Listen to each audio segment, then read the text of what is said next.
I'm in Dudley, North Tyneside. This is the John Willie Sams Centre, and I'm meeting with Forward Assist. So it's Tony and Paula who lead this charity. It's a charity for veterans. It's about getting people that transition from having served in the forces to a successful civilian life. And many people do that themselves, but there are those who need support. A veteran will typically have a whole series of jobs in their first 5 years. So it's these sort of things, looking to see how we can work together, how we can help people. It's everything the North of Tyne's about.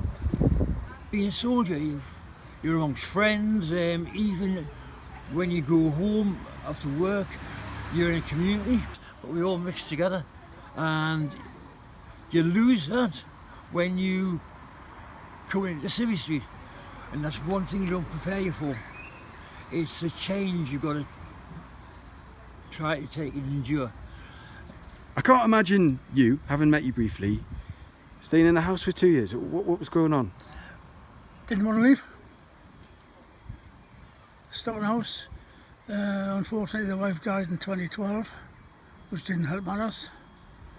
And I just didn't want to leave the house. I just stayed in the house.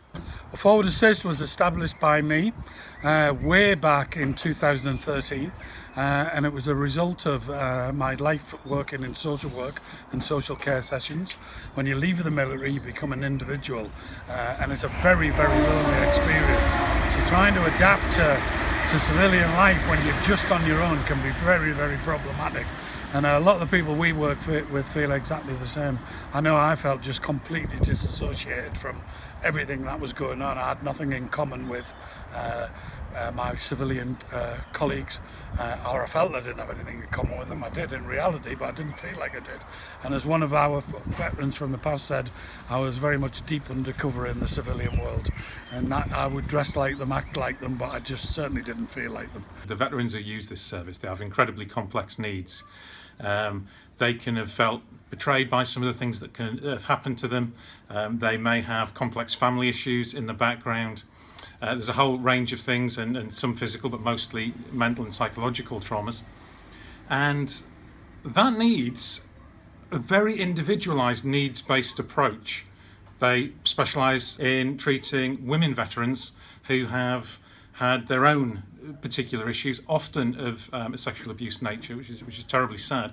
And that's, I think, the real value of something like this. A lot of the women talk about the trauma from childhood not mattering, the service not mattering, the trauma they sustained not mattering, and then because there's no services and no gender-specific services out there, they feel like the transition doesn't matter either. So women need a service that's safe so that they can grow in confidence and self-esteem and feel like they have a sense of purpose in life. Forward Assist is a place where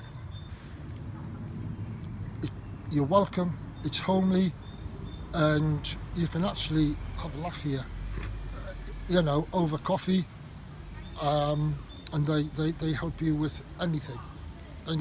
All you have to do is phone them up. They won't ask you, but you have to phone them up and tell them your problem, and then they will help you. Because if you don't tell people what the problem is, you can't be helped. So the work Forward Assist are doing is remarkable. There's complexities on it. There's all sorts of research going on to do with things like military sexual trauma. There's wonderful projects like the community cafe here, and all the things they're doing to help veterans get the support, for example, to get back into work. And that's something that I'm exploring with Tony and Paula here, how we're going to really help them take that to the next level.